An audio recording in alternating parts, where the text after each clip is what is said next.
All right, let's turn to Isaiah 49, and we'll have two readers read for us 14 through 16. Just let us know your version. Isaiah 49, 14 through 16.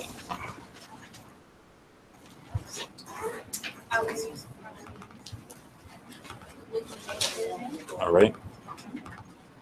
But Zion said, the Lord has forsaken me.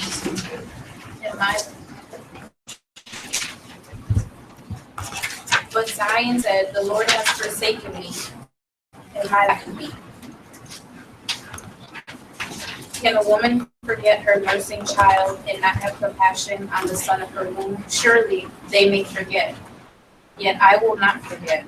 See, I have inscribed you on the palms of my hands. Your walls are continually before me. Great, thanks. Next reader, what version? Thanks. And I think, but Zion said, the Lord has forsaken me, the Lord has forgotten me.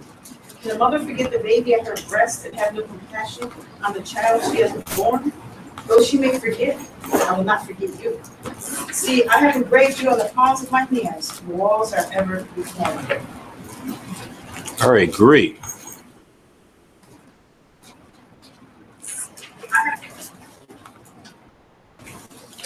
All right, let's look at this, if we could,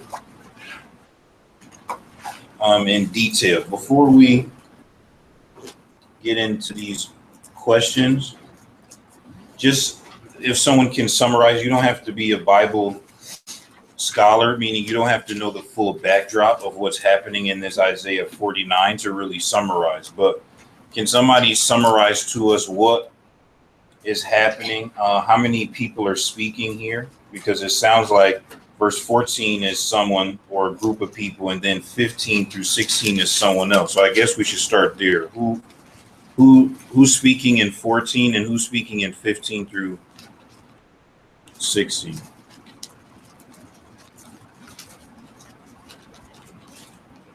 Anybody who's speaking in verse 14? So the people of Israel were.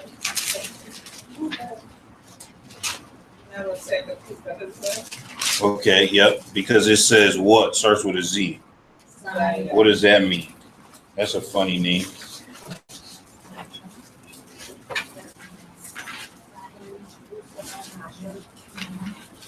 What does Zion mean? Anybody?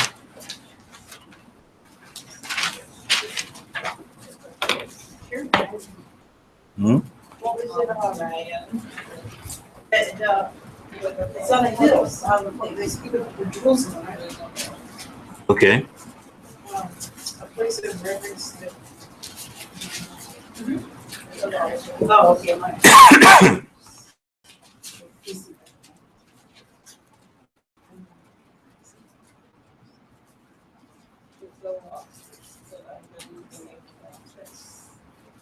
Okay, good. Royal Palace.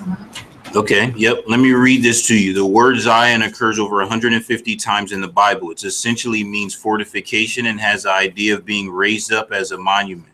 Zion is described both as the city of David and the city of God. As the Bible progresses, the word Zion expands in scope and takes on additional spiritual meanings, right?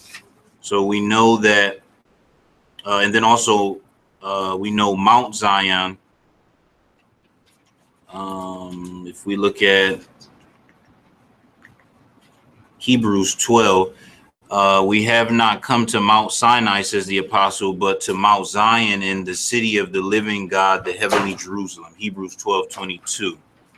And Peter quotes Isaiah in 1 Peter 2:6, saying, Christ is the cornerstone of Zion. See, I lay a stone in Zion, a chosen and precious cornerstone, and the one who trusts in him will never be put to shame.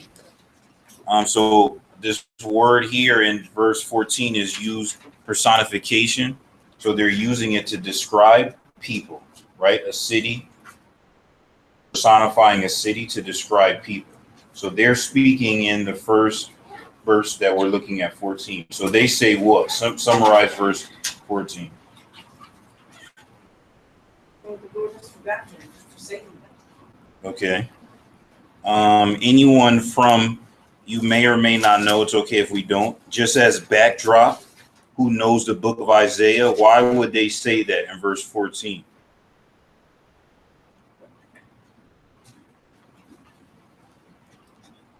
Why would Israel say God forgot them? Anybody know? Just from the backdrop of Isaiah.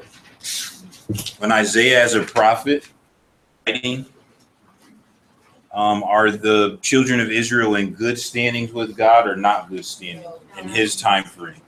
Not good standings. Why? Specifically what? What did they do that made God so upset? Anybody know? What did Israel do that made God so upset that he made Isaiah and other prophets in this time frame go to them and warn them of such destruction that was to come? Idolatry, right? Anyone in the adult class on Sunday can remind us what was the first commandment? Right? Show respect to me only, right? So we already have a disconnect. So just like children, right? Just like children, when parents get upset, kids start crying. Didn't even get hit yet. Didn't even get punished yet. Right? Just like when you arguing with a spouse or something and you find out that they upset, now you want to be upset. I didn't even say, well, I was upset yet. You know, you upset because I'm upset. That's human nature, right? It's like people already get emotional based off of your emotions, right? So they're saying the Lord has forsaken us. The Lord has forgotten us. And then 15 through 16 says what? Who's speaking there? You should tell by, because your version, New King James, has some capital pronouns. Who's speaking in 15 to 16? God. And what is God's reply to that? About them, about him forgetting them. Say it again, louder. He cannot forget them because he made them. Okay. And then he used what reference, what human reference for them to understand it? Okay, so any mothers in the room, can you speak to that? For those that aren't mothers, what is he saying here? Because I mean, that's the closest thing a baby can get to is the mother's breast. So he's saying that he's asking, can the mother feed the baby at her breast and have no compassion on that child that she born? But then he says, but though she may forget, if it's possible, I will not forget you. Okay, good. So it's good that you touched on both. One, he's saying is, think to yourself, think of the worst memory you have had or someone you've seen. Like, man, that person have a bad memory. Could a mother forget the baby that's breastfeeding on her right then, right? That would be all kind of hard. Now, people have forgotten their baby at the grocery store, inside of a car, but it's hard to forget a baby hanging off of you. Right? Like pulling on you is hard to forget. And then he said, even if her memory was so bad, she has such bad short-term memory that she forgot that, even God couldn't forget. Right? That's good. Then what about the next reference that he about the compassion in terms of birth?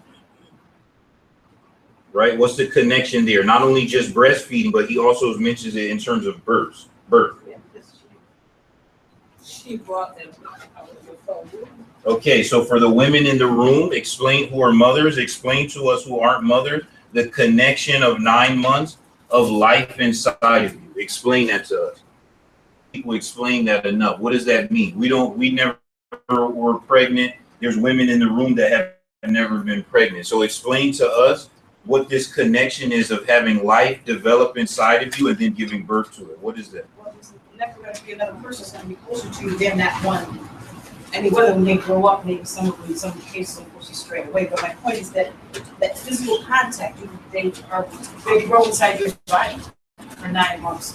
You hold that closest to them. There's something between you and that child that can't compare to you and no one else. Good. And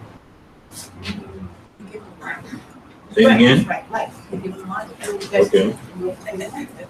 They feed in your womb. They eat off what you give them. They're 100% dependent on her. Totally. Good. Any other mothers want to explain that? Anybody else? Explain to us this connection. Right? Breastfeeding, we can kind of get. We've seen people breastfeed at restaurants, out somewhere on TV. So we can see that. We say, even for the men would say, well, even if a child is sitting on my lap or something, I'm not going to forget. Sometimes people forget their glasses are on the top of their head. Something's heart beating on me. So we can get that. But when it starts talking about bearing a child, men got to check out because we don't know what that means. So the women have to speak. So God is using, because remember, the God you serve don't only talk in male point of view. The God you serve don't only talk in male point of view. He's giving the group of female reference that only females would be able to explain. So if a guy said, hey, what's Isaiah talking about? Can a woman forget her nursing child and not have compassion of the son of her womb? Can a mother forget the baby of her breast and have no compassion on the child she has born? What does that mean? What kind of compassion does a mom have that maybe others will never have? Good or bad? No, I'm saying good or bad from the child. You could, if your child not in the room, throw them under the bus. When your child act up, what kind of compassion will you have that a father will not have? If no father, not the best father in the world, could not explain this verse. Impossible. This from a female's point of view. Only God and women could explain this. What is it? Okay, why? Why you still have love if the child bad? Because to me, you got a bad child, punish them. Because you're big man and stuff like that. So with the bond that we have. Oh, the bond, a bond. So even like Auntie Michelle said, even when you fall astray, the mother going to do what? Remember. Right? The mom going to remember. What? The father going to remember what? His stomach was big, used to kick the wife, brought pain. Probably better you never came here, right? The mother think past that pain, because even through all that pain, the second that ear hear what come out of that baby's mouth and lungs, all of the pain go away. Physically, do you stop hurting right then? No, right? But you don't care about the pain because the life is there, right? So that bond, even in the future, the kid does something wrong, does it break the bond from your point of view as mothers in the room? No, right? No matter if they act up, they don't call, they break your heart, from your point of view, is the bond still intact? Yes, right? Mom, and then I can show. Yeah, so I'm reminded of Jesus, because to me, it's the same thing. So when we mess up and we make mistakes, Jesus is there to make intercession for us with God, and that bond is there. And so it's unconditional, right? The love that he had, which is why he went to the cross. And I think the same thing for mothers. It's almost like they make intercession for the child when there's a conversation with the father, right? Because of that bond that's there, similar to the bond that we have in God. So a similar analogy to me. Good. Auntie Michelle? Yeah, there's two things that between a parent and a child.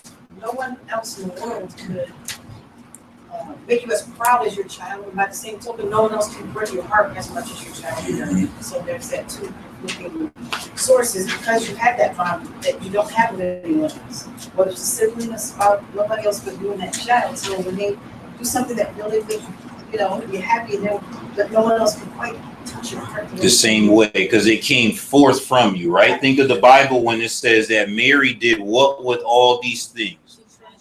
In her heart, right? She treasured in her heart, because Joseph wasn't around.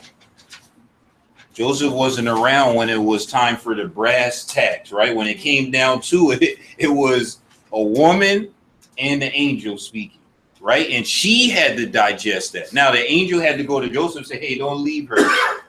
This is not the woman you want to break up with. Trust me. If you want to be in the right side of history, you're going to want to keep this one. So that was a different experience, just like she couldn't relate to that from a male's point of view, but he could not relate to that, right? This was something that only Mary, right? No woman in the world could ever relate to being married. never, and even all the kids Mary had after that still will not relate to that. So when Jesus is hanging on the cross and she's seen them all that time, and her son, who she treasured all these things in her heart, is suffocating to death, now we see that bond, right? Because Jesus stopped what he was doing for me and you, right? And honed his focus of all billions of people that ever have and will live singularly on one person, and said, John, mom, John, boom, done, take care of, right? Still making sure that even though physically the separation will be there, that spiritually the bond be intact. Dad, and then Erica. Oh, you didn't have your hand up? Sorry, Erica. Part of what you were saying is comes from even what Jesus was telling the disciples in John when he's preparing them for him leaving. For a woman when she is in labor has sorrow because her hour has come, but as soon as she has given birth to the child, she no longer remembers the anguish for joy that a human being has been born into this world. Therefore, you now have sorrow, but I will see you again. And I think it's interesting because I think men can learn a lot from Jesus when we see Jesus was moved to compassion, even understanding this kind of pain. Like, he empathizes with all of the things that women go through. So when God himself says this comparison, to me it just means a lot, because God created women and all of the womanly experiences that we have, and yet though Jesus didn't experience it, he fully gets it. I don't know. Right, because he made it. There's a thing that when God said in Genesis, let us make man in our own image, was he talking only about males or males and females? That means that there's aspects of God that females get come from God. There's aspects from males that males get that come from God. Jesus' attention to detail, the Last Supper, is not a male attribute. No way. Men would have been like, hey, I'm dying. So make sure you guys, hang out together, do the right thing. Men would have been, matter of fact, men would have been on a cross to say, oh, I forgot to tell them, even when they were remember, this was the night he was betrayed. Jesus already prepared for the Lord's Supper, remember, for Passover, because he told them in advance, hey, go see this guy. The room is set up. The donkey is there. Everything was already set up, right? The book of Luke is a good example of this. He was going to Jerusalem. That means that Jesus sent word ahead of time in preparation, just like Thanksgiving dinner. Men have no concept of the prep it takes to get to the dinner, right? You just, hey, I'm hungry. What time the food coming? Hold on, right? The food just don't come out of nowhere. That level of attention to detail is something that statistically women have more of, which is why in church, women notice when events aren't done right, when Lord's Supper not done right, when the prayer not right. Oh, brother forgot to say amen. Oh, forgot to say let us drink, because women's attention to detail is high statistically. Men like, oh, well, just come on. I've been saying for 3 years already. You already remember what to do, right? It's different. That's why in this passage, God is pulling at the heartstrings of the females. He's saying, hey, you in this too. I made that bond. You only know about a bond between a mom and a child because I made everybody, right? So he's appealing to that level of intimacy. My point of making a big deal of all of this is you can sum up all of this mother to son, mother to daughter relationship with 2 words, right? Unconditional love. Unconditional love, which is why Jesus, before he leaves, make a big deal about love. Everything Christianity wise is based off love, because love covers a multitude of sin. Moms know that. When moms heard that verse for the first time, moms should have been amen. Because my child, plenty times where I almost, just like God with Moses, I was about to snatch life out of my child. Then I thought to myself, oh, what would the neighbors think? Right? Parents can relate to that. Kids may say, oh, I don't know why God was so upset at the Israelite. But a parent can understand that there has been times that I have gotten that upset where I had to tell my child to go to the other room out of my sight because my anger was rising so much. The only outcome was DCF. Literally, there was no other outcome except for police because I got that upset. Why would a parent get that upset? Because I made you. And in that realm, you should listen to me. That's how it works, right? If I made you, if I made this thing should respect and listen to me. That's what God is saying. And that's why I started off. And just imagine when you're that upset, your kids say back to you, hey, you forgot about me. First of all, we wouldn't have been verses 15 and 16. We would have hit that kid because you would have said, you trying to what? Shift the tables, right? You know, when you know somebody upset, so you start arguing about something way over here and get them off of what they were arguing about. Oh man, you don't even love me. Wait, what? So like how I'm yelling at you and I don't love you. So God bring them back to the real root. No, don't go over here. Let's come back. I cannot forget. For me to forget, right? Just as a woman can a woman forget her nursing child and not have compassion on the son of her womb? Surely they may forget, yet I will not forget you. See, I have inscribed you on the palms of my hands. Your walls are continually before me. NIV says, see, I have engraved you on the palms of my hand. Your walls are ever before me. Okay, verse 16. What does that mean? What does that mean? What's the big deal about the palms of God's hand? Writing people's name on the palms of his hands. Just figuratively, what would that mean, you think? Just have a permanent,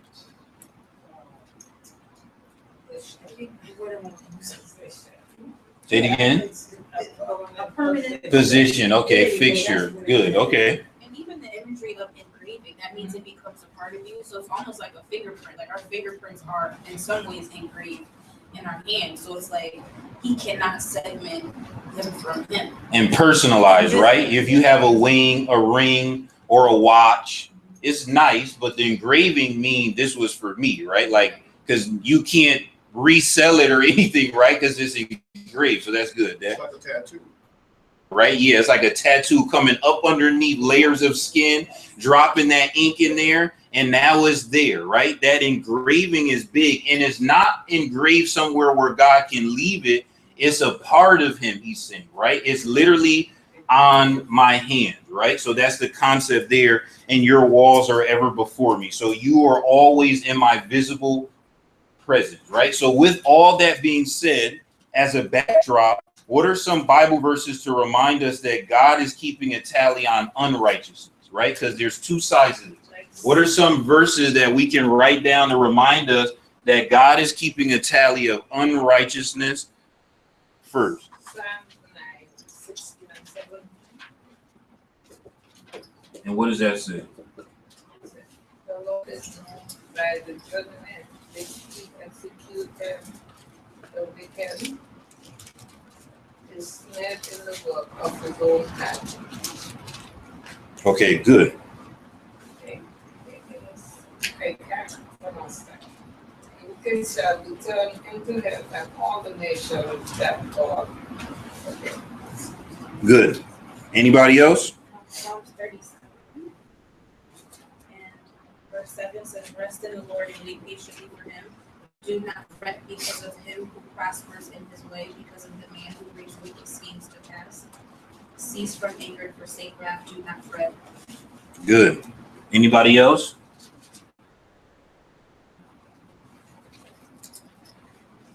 Anybody else? A verse? Someone read Ecclesiastes 12, 13 and 14. What does that say? Ecclesiastes 12, 13 and 14.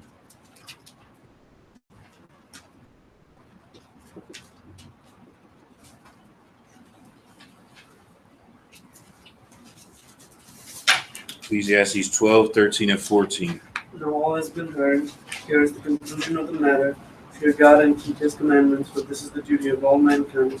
For God will bring every deed into judgment, including every hidden thing, whether it is good or evil. Good. What's a verse where Jesus talks about judgment? Somebody give me a verse in the New Testament where Jesus talks about judging those that do right and do wrong. to prove that God remembers what people do in this life and it impacts where you go in the next. Anybody? Was a verse, any Matthew, Mark, Luke, or John, or a set of verses where Jesus talks about some future judgment based off of a remembrance? Sermon on the Mount will be a good place to go.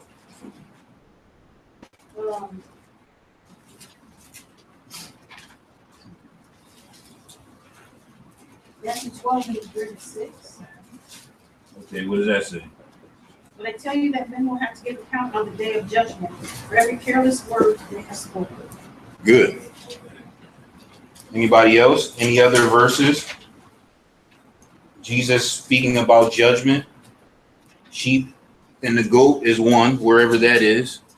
Talks about left. Someone's going to be on the left. Someone's going to be on the right.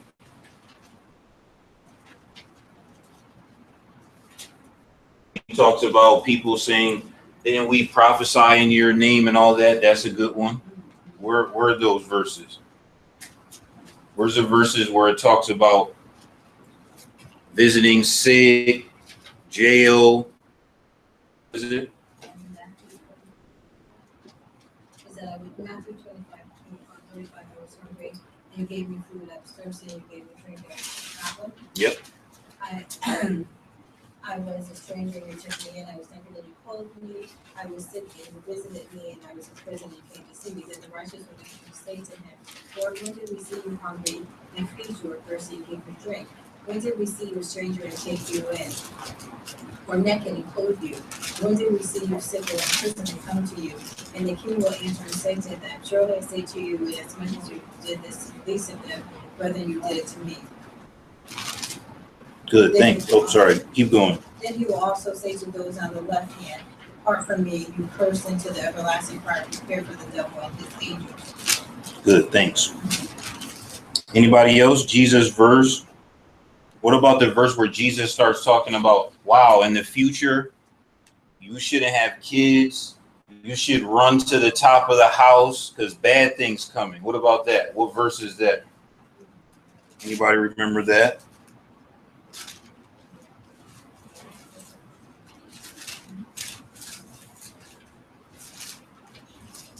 Anybody remember that verse? What is it? Matthew 24, verse 36 says, but on that day the hour no one comes, not even the angels, no one knows, not even the angels of heaven, but my Father only.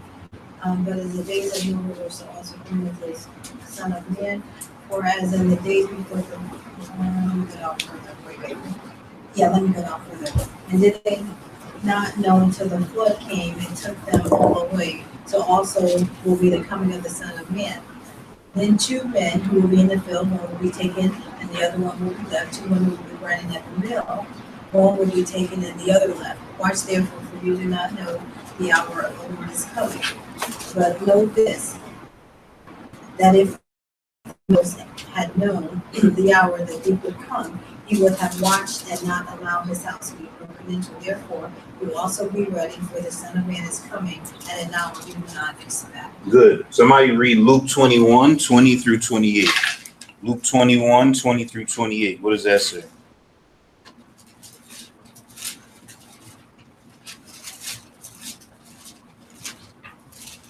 And let those who are in Judea flee from the mountain, that those who are in the midst of her depart in her, not those who are in the country enter her. For these are the days of vengeance, that all things which are written may be fulfilled. But woe to those who are pregnant and those who are nursing babes in those days, for there will be great distress in the land and wrath upon this people. And they will fall by the edge of the sword, and by led away captive into all nations.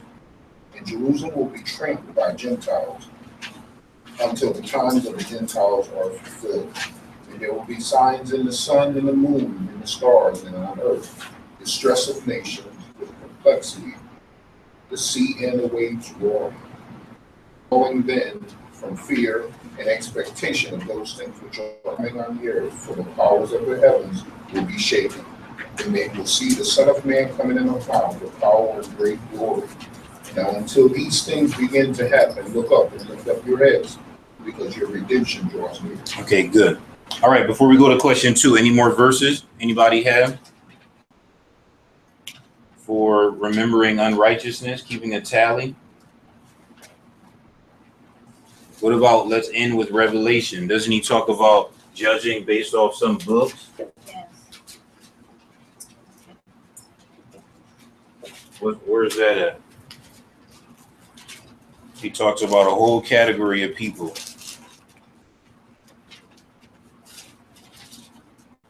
What chapter at least? How many chapters in Revelation? Let's start there. 22. And then this one is in which number? It's not 22. It's in 20 what? 21, okay. And then what verse?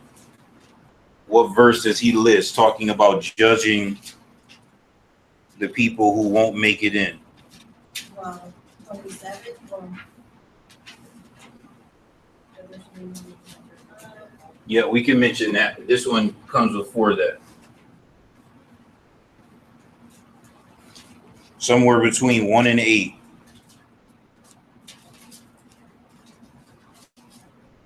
He lists a whole bunch of sins that. Well, he starts in 7. And Yep. goes And what does that say? 7 and 8. What does that say?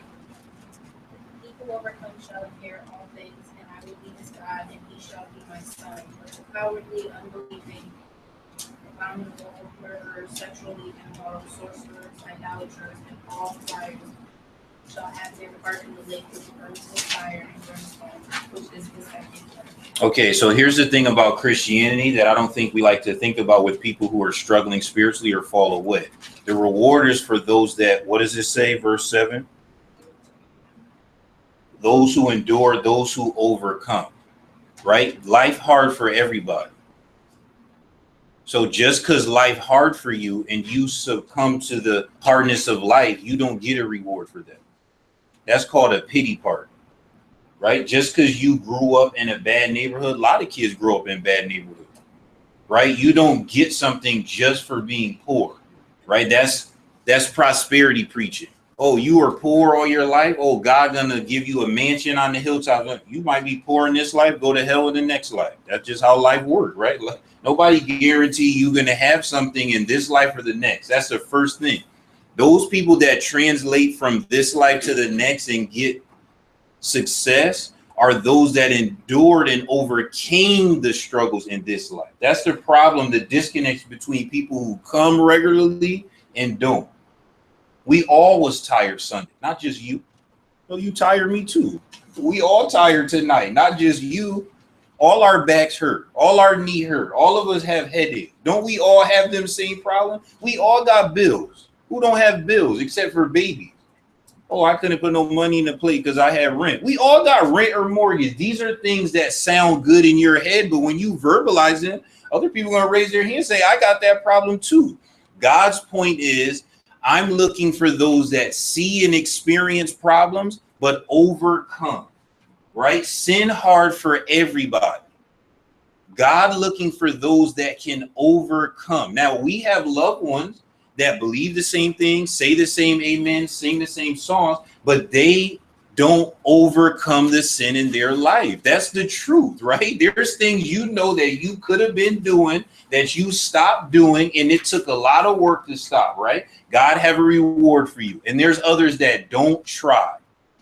They don't try. You know it because you overcame those things, but out of love, we can't say it that way.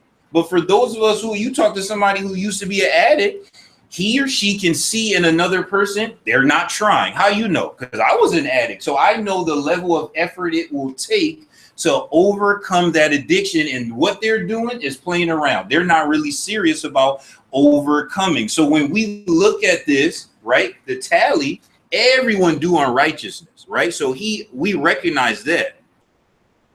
But people whose unrighteousness God gonna wipe away and Jesus's blood will be as if you never sinned are only those that endure and overcome. But everybody else, he's gonna remember everything. Ecclesiastes said, spoken, unspoken, every evil thing, good thing. Even the people on the evil side, hey, I'll give you credit. You did 2 good things on this day and that day. I remember those 2. He's not forgetting, right? You want to be on the propitiation side of God, which is that 1 John, because that means is as if you didn't sin. When we wipe away this, last week I can still see, even this said Psalms. Propitiation means this is clean, like brand new board, as if no one ever wrote on it. Is when we sin, right? Gone. Then we say, just kidding. I did that sin again. God say, okay, gone. All right, just kidding. One more time, go right. What's happening here?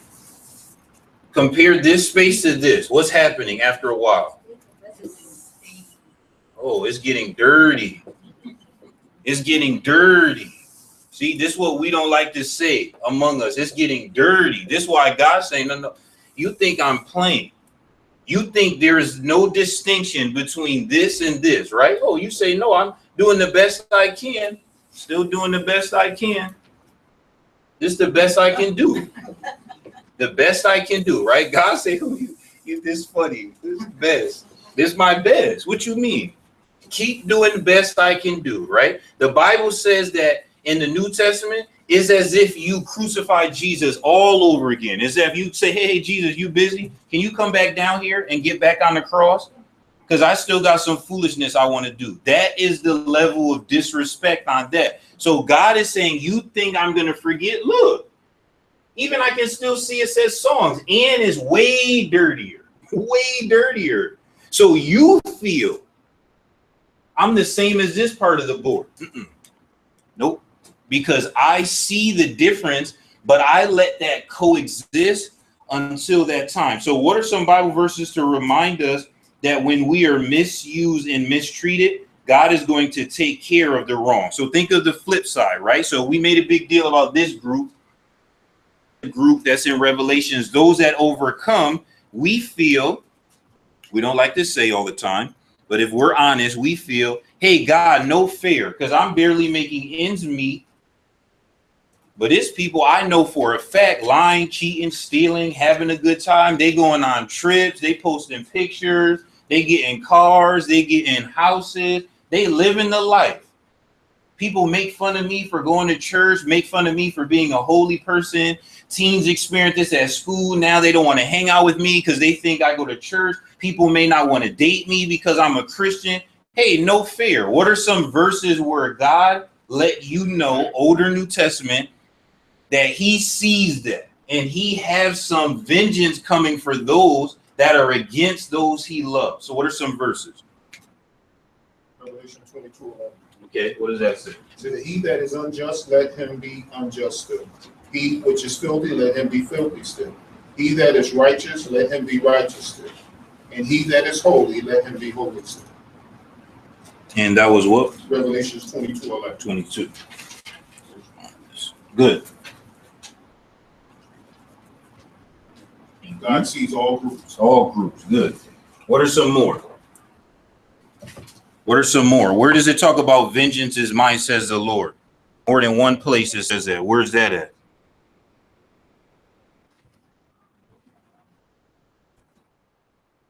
Where? Romans what?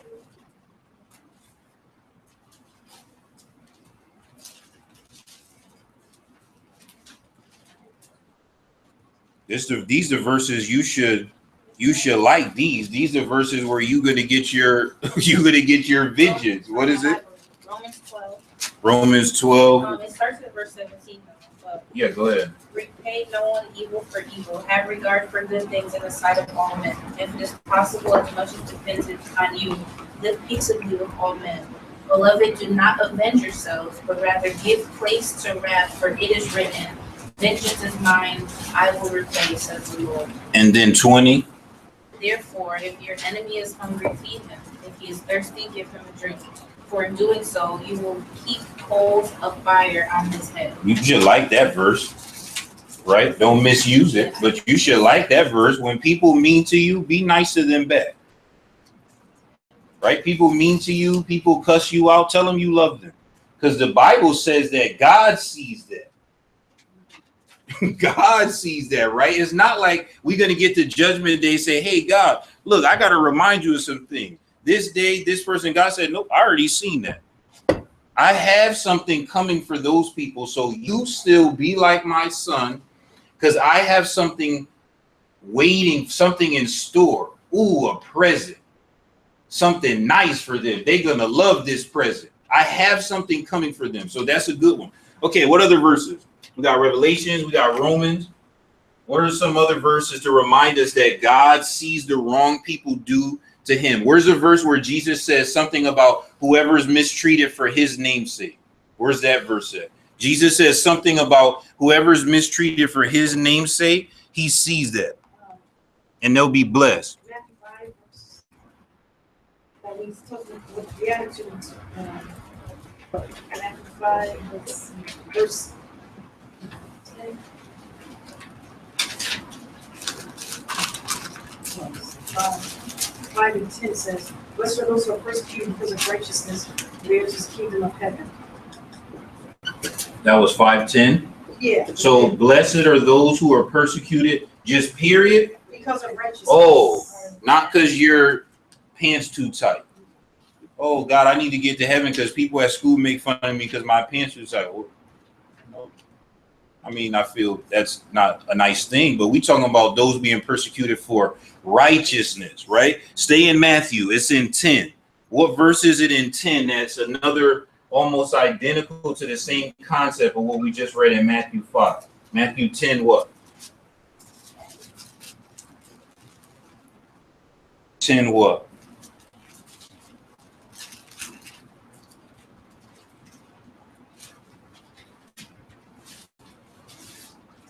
Talks about something about those who endure being hated for my name's sake.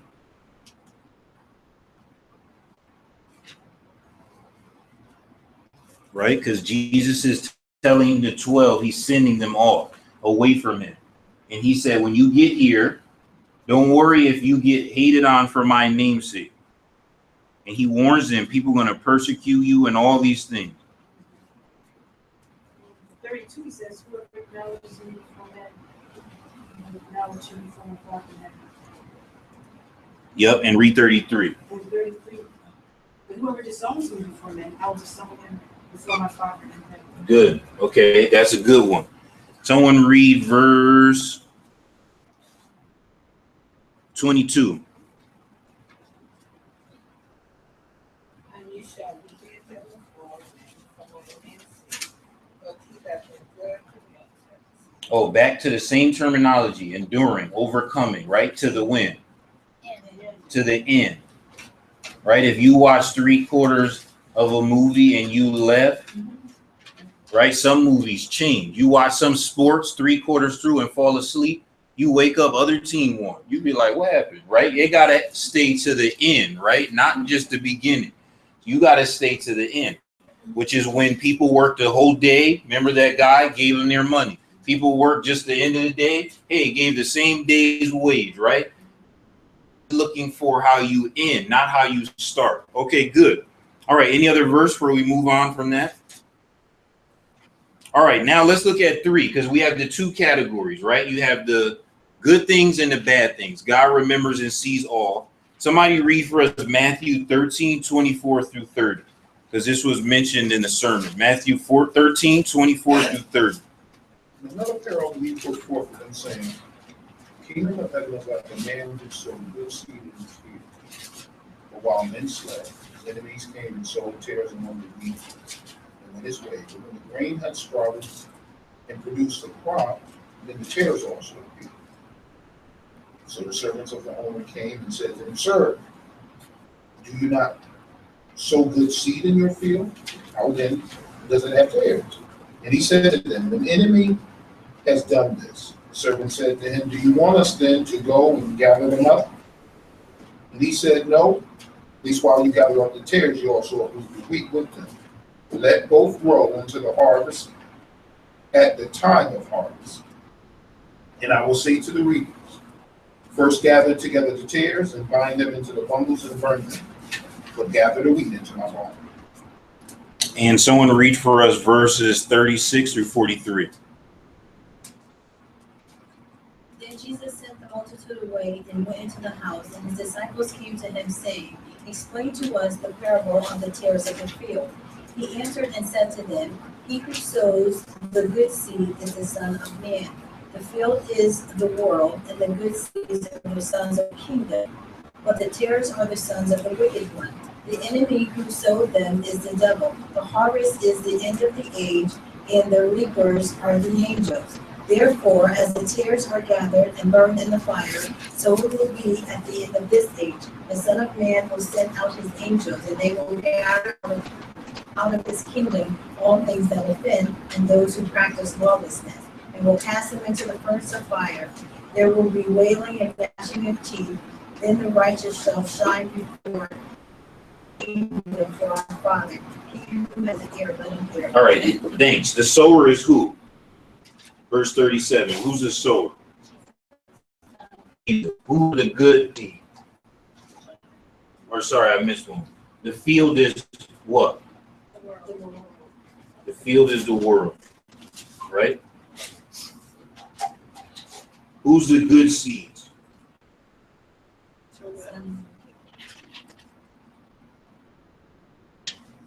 Christian, sons of the kingdom, right? Who are the tares? Lost people, sons of the wicked. Who's the enemy? Devil, Satan, right? And how do the tares get in the field? Right? How do the tares get in the field? They were planted They were planted. to grow right alongside the wheat.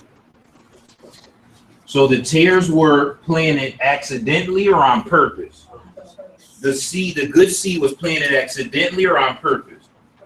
Purpose, because before the foundation of the world, the concept of the planting of the good seed was the foundation of the world. The concept of the tares was established too, right? Tares aren't by accident. People sometimes feel like, oh, parents feel this way. Oh, school corrupted my kid. No. If you could see, a lot of times your kid be the ringleader. You ever see when the course, oh, my kid got caught up in the wrong crowd. The crowd be like, huh? We got caught up in your bad kid. They pulled us away. The tares, verse 37, sower, field, the world, good seed, son of kingdom, tares, son of the wicked one, enemy is the devil, who sold them. What's the harvest? End of age, which is what? Judgment day, right? End of age, judgment day. And who are the reapers? Oh, I heard about the grim reaper. Who's the reapers? The who? Say it again. The angels are the reapers, right? Therefore, as the tares are gathered in, where are the tares placed? Where's the outcome of tares? They get burned up, right? That's symbolism for what? Hell, right? Okay. So it will be just like that at the end of the age. 41, the Son of Man will send out his reapers, his angels, and they will do it. They're going to do the weeding. Now, explain to us, someone who has ever done gardening, what does that mean, doing weeding? First of all, is that a lot of work? Yes. Right? If you had to walk through this gardening process from to the watering, to the weeding, it's hard. Is it easier to do the planting or easier to do the harvest? Which is easier to do? Anyone that did any planting? Is easier to do the planting or easier to do the harvest? Which is easier? Planting is easy, right? Because nothing there, right? You turn up the soil, you throw your seed, you put down, right? You get a little dirty, you brush yourself off. The hard time comes when you start seeing dandelions growing in between and daisies. Now you think to yourself, how can I get the dandelions out without pulling up the roses and the daisies? Or when you cutting your grass and now you got the lawnmower can only get but so close, but you planted some plants and now it's weeds there. And you know the weed whacker don't have no respect for person, right? The weed whacker go like this. And the weed whacker don't see flowers and say, oh, I'm gonna go this way. Weed whacker gonna grab flowers and weeds and grass and chop everything up. So now you think, how can I get the tares, keep the wheat, right? So then what happens is, sower, the people came to him, go back up to 24 through 30, right? They came and said, 28, hey, an enemy came. Why would an enemy, think of a farmer, right? If you owned a farm, why would, while you sleeping, your hating farmer neighbor come in and sow weeds among your crops? Why would they do that? Because now while you weeding, right, they go to the market with their corn and say, anyone got some good corn? By the time you get to the market, what's going to happen? Oh, I'm full. I already ate all my corn from this guy. So it is purposely to disrupt the progress of your farm. Of it. So the people come to this guy in the beginning in the parable portion and said, an enemy came. Do you want us to go and gather them up? So who is that speaking in the explanation point? This is a trick question. 27. Who are these servants?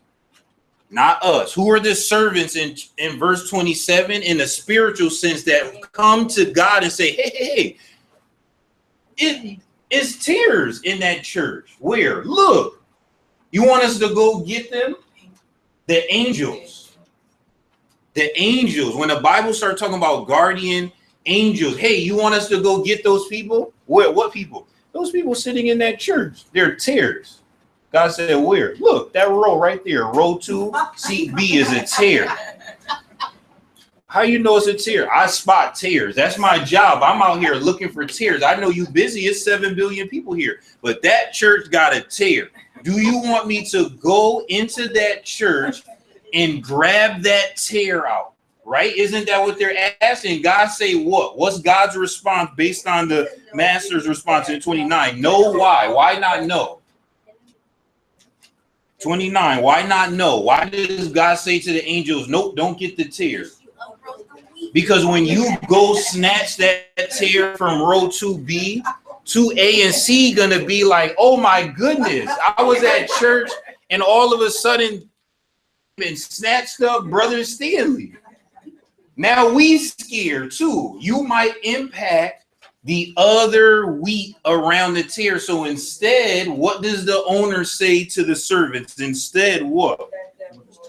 Let them both grow. Let the sun and the rain fall on 2A, 2B, and 2C, all of them. But when the time comes for the harvest, then what will happen? Then we'll gather up. Which one first? We got to take the tares first, because the other one, let them get some more nutrients. But when the harvest comes, we coming for the tares first, and the tares that were planted purposely are going to be burned. Then when the tares get snatched up first, then what about the wheat? And put where? In the barn. The wheat coming into the safe place, right? That's the concept. Explain what we just said, where the unrighteous and righteousness will end up, so we can close with the modern day understanding. Explain that, right? We just explained this concept of the tares and the wheat. We even said who the players are in it. Explain this flow, because lost people or people who aren't strong Christians don't understand that this part is done on purpose. This is done on purpose. This is how people don't see that the way they act is devilish on purpose. The devil see things that are in you and purposely put things in your path to make you continue turning from a wheat to a tear. And when a tear get in the midst of wheats, anyone who planted, why were the angels or the servants so concerned? Visual appearance, right? Why would you be concerned that tares are growing alongside wheat as farmers? Why? Because underground, what's happening? Just like the weed whacker is no respecter of person, right? The nutrient's not going to say, oh, hey, I can't feed you. You a tear. Tear gonna be like, you better give me that nutrient. So the tares are taking the blessings, the growth up from the wheat. When you in spiritual conflict, your whole mind is just like if some part of your body is hurting, nothing else matters. Sometimes you hurt so much, you got to go home from work. I can't work anymore. Why? Something not right. When you're spiritually not right, when a church body is spiritually not right, all the plans, all the ideas, all the Bible study, nothing matters. And every time you come together, you honed in on that one concept because the tare is sucking the nutrients from the wheat. That's why the angels are concerned. So when Jesus said, oh, I could have called 10,000 angels, you know why he said that? Because the angels were waiting to be called. The part we miss, imagine if the angels are this upset about tares, how upset you think they were the night Jesus was betrayed. Whoa, we got a chief tare. Who? Judas. We got to come get this guy. Nope, let Judas go. They're beating him. They're killing him. Nope. You saying, okay, it was just a couple minutes, God gonna be, because you God dramatic, so he gonna, couple minutes, he gonna call us. Hey, what's up, when we going? Nope. All right, couple more minutes. I know God outside of time, so he don't understand minutes, but I'm an angel, and I'm always in the physical realm. I understand these people live off time. When are you going to help? Isn't that the Revelation said, people crying out, you forgot about us. They killing us. When you going to help us? Doesn't Revelation say that? Old Testament, people crying out, help us. We're slaves. The angels are watching. Hey, look. What? This is going to be bad. Nope, got to let the tares grow. Oh, I want to help. I'm a servant. I do good job cleanup. Nope, let the tares grow. Think about that process in your life, in a church, in your family, even family structure, right? How happy two people are on their wedding day. Two Christians, and statistically end up in divorce just as much or more so than the I'm going to plant a nice tare in that garden. That's a nice garden, got a lot of nutrients. About 2-3 years, 5-10 years, I got to go up so good. It's going to suck the life out of that field. The whole field is going to die, and I'm going to be victorious, and I'm going to do it on purpose. You know why? Because those two people are active in their local church, and those two people getting a divorce going to affect 5 people at that church, and them 5 people going to turn into tears, because you know what they're going to say? Man, because I wasn't as strong as so-and-so and brother so-and-so, sister so-and-so. So if they fell away, I for sure know I can't make it. And that's how it happened. Long time ago, the enemy seen and start plotting, because the enemy have to see when is the best time, because the farmers sometimes wake up in the middle of the night. Oh, if I was out planting the tares then, he would have caught me. So I have to watch from a distance. That's what a thief do. The thief got to recognize, when do you go to work? When do you come home? When do you have a schedule? Maybe some Tuesdays you come home for lunch. I didn't know that. So a thief got to watch days in advance in order to do a home robbery, unless he's crazy just going to walk in. But scouting out, bank robbers scout out, right? When does the pickup come? When does the drop off come? When do the manager open the door? You have to watch to make your planned attack calculated. Spiritual warfare happens. So when we are seeing things in our life or in other life, we have to wake up to say, oh, I'm turning into a tare. What happened? I didn't even recognize myself turning into a tare. I'm sucking up the nutrients from the wheat. And if I continue being a tare, only thing that's going to happen to me is burn and destruction. So change back to the wheat category.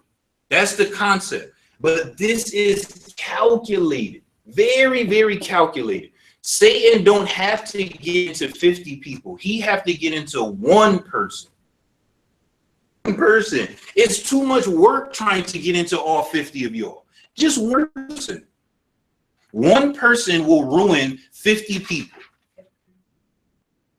Right? Satan don't have to destroy all marriages, just half of them. Where people say next generation, it's silly. Just don't have any positive outcome. The gamble is too high. You don't have to destroy all churches, just some of them. Just some of them stop growing and start going like this because the people that are around that church in that town and city and county of that church, while that church is going like this, those people never get the gospel now.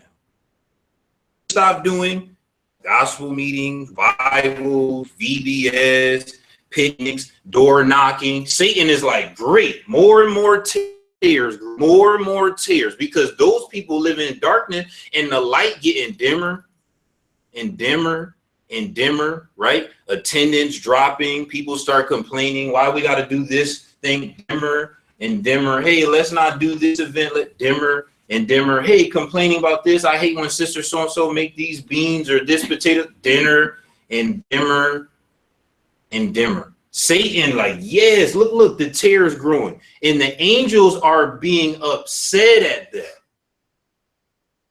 The angels are, how come we can't fix that? Because they know they could fix it. The angels know they could have got Jesus off that cross. So they want to know, how come we're not allowed to?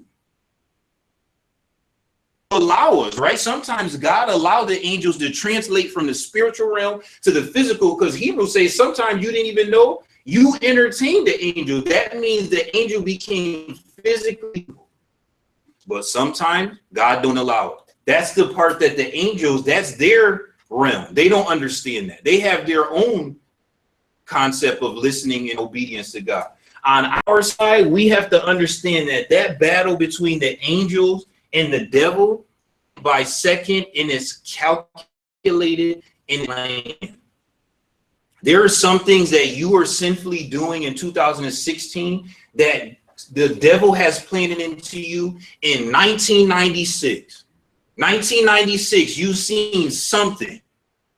Ooh, I like that thing. That was like, ooh, you ever see the commercial where it was, I think, the Geico? It was like, no, State Farm, is it? And it was had little jingles. Hey, ooh, give me a little money. Ding. Okay, good. And others said, oh, I don't have to say the same jingle. Something. And the old guys have $1. Say, oh, come on, get it. Come on, get it. Little bit. Come on, get it. 1996. Devil was like, come on. I'm gonna walk you. 96, 97. Come on. 97, 2015, 2016. Here, have it. Look now, you should die off that. Look at you. Then the devil comes back. Remember, think of Job. Angels have to restrain themselves because the angels know what about the devil. We beat him. So why you keep letting him come up here all the time? We could beat him. Is that not accurate from our Bible? So now the angels have to watch that foolishness. And Satan come in, Job says, boastfully. And the angels have to sit back thinking, we won that war. Why we can't take him out right here? Nope, can't take him out. Okay, fine, let him talk. Hey, remember this guy? You liked him so much, right? Remember 1996? You said I couldn't give him. In 97, you said 2016, you said I could give him, right? Look at him. It's like the dog, just vomiting and eating up again, vomiting and eating up again, vomiting, eating up again. Look at him. Look how dirty he getting. He's a tear now. And don't forget, you can't renege on your promises. What do you do to tears? Burn them. Remember, you say you love them, but what do you do to tears? Now it's going up to God's heart, breaking it. So he have to pass judgment on the tears. All Satan got to do is make sure people go from wheat to tears, and he win because he breaking God's heart every single time a tear grow. That is the point. Tears are tearing God's heart apart. The angels watching it. Jesus, God, and the Holy Spirit experiencing that, which is why the Bible said it's like putting Jesus on the cross all over again. It's hard for the Spirit, it's hard for God, and it's hard for Jesus all over again because they're watching the progression from a wheat to a tear, and it's all because God's plan is salvation. Dad? We don't have the experience that God has to righteously uproot something. I pulled up many around the house at the end of the summer and fall, thinking that it was dead, not knowing that it was going to grow the next year. So I had an annuality for perennial growth. And it wasn't until the next year when Donna said, "Where's my hibiscus?" I said, "What hibiscus?" It was right here last year. I said, "Oh, I'll uproot it again," because I thought they was dead and I thought they just grew once a year. God doesn't forget. God knows the cycle of humanity's behavior, and he'll know. That's why he don't want you going out there messing with his feet, snatching stuff up, because he knows growth cycle people have. It may look dead to you, but to God, it's still life because it's still got a root system that is willing and able to bear a plant or fruit. But with an unsparing eye, you just go up and start snatching stuff, and the next year you say, "Oh man, I can't plant that again because I took it up. It should have grown." You know why? Angels, their job are reapers. Right? Think of the mob. Hitmen not in the forgiving business, right? I'm a hitman. I don't hit me and get a card, I gotta kill. That's all I know. Angels, they're reapers. God is a fire. So angel, all that for you talking what that is the forgiveness, right? You're gonna forgive that dirty, dungy looking hibiscus and hope that it grows. Angel, like, I've been doing this a long time. That thing gonna wither up and take all the juice from the other bushes. God said, "Nope, leave it. Maybe next year it'll grow." Angel's like, "Here we go with this. Maybe next year. Next year, that thing gonna be more." Have what? Hope. Hope that one day you will stop acting like a complete spiritual idiot and come back to what you were made as, a wheat, and stop being a tear. But the angel's waiting, Satan laughing, and God is saying, "What, man, I really hope that at some point something changes that person's heart, because this is the destination for them. I don't want to put them there, but I have already passed judgment on sin, not on people. I've already passed judgment on sin. So when people bring that sin into their heart, Revelation named sin, not the people, right? It said those things were sinful things, and the people that do those things and practice them, they are the ones that are going into this category. But those that overcome, those that can resist the urge to be a tear, that's where all of this hope comes off of, right? So forgiveness is this, and then also obviously all of this is built on love. All right, anyone else in closing? Yes, Brother Dev. Chapter 1, verse 6 to 43. I would like to read it. Jesus said before the Pharisees and Sadducees, the leaders were there. And therefore, I tell you that the kingdom of God will be taken away from you and given to the people who will produce its fruit. So at the last day, God will not wait that you will fruit. God will go somewhere else. So therefore, it's a chance. That hope is more important. Mm-hmm. So God just seeing you're just wild. If you don't do anything, then take away. Just like Peter and Saul, you know. Mm-hmm. Supposedly he gave the key to him, opened all the door. Then he just opened once and he closed. But all everywhere, the Saul at the power went, and everywhere is very significant. The Paul is the one. Because the promise, right? Bible says his word can't come back to him void. God could be like, man, I really Trust me, I wish this worked out. This is not working out for me. It is not working out for you. So you won't say it, so I will. I have to go to somewhere else, another part of the field to play. No, don't leave us. The people in the Sunday morning class, they crying, no, God, gonna leave us. Nope, gotta leave, right? Think of kids tugging, no, don't go, nope, gotta leave, sorry, gotta leave. Why? Because you are a tear. I gotta plant some other part of this field because Satan is growing a number of tares. I'm trying to get the numbers back. I'm trying to get fruit. Fruit don't come from tares. The things that produce fruit. I'm trying to win this battle sometimes, which is why we talk about being an asset to the kingdom or a liability. Sometimes our sinful life is interact with you as much anymore. So this is why that guy with that withered up hand said, y'all know the Bible yourself. You know God don't listen to no sinners. Why?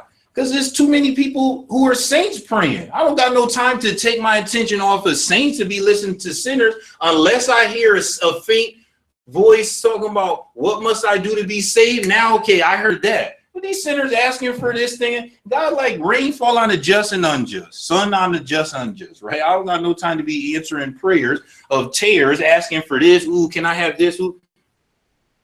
That withered up hand guy said, don't y'all know that? Y'all are more smart than me spiritually. God focuses on fruit producing people. Oh, I didn't know that. Yeah, because he's trying to make sure they stay fruit. Us, and it goes for churches, which is why some churches be like, ooh, that church got a nice little harmony thing. Some churches don't. Isn't that what Revelation said, right? But here's what I have against you. What? You don't do this, you stop doing this. Those were churches, those were people. Imagine getting that letter. So this war between wheats to tare is all based off of this. That's why we have to live a life worthy of the calling. We have to overcome, because the transition of falling away breaks God's heart every single time. And Satan throws it in his face every single time, and it's a laughing game. We have to make sure that we endure to the end because of this, of the world. All right, any closing comments or questions or anything before we close? Anything?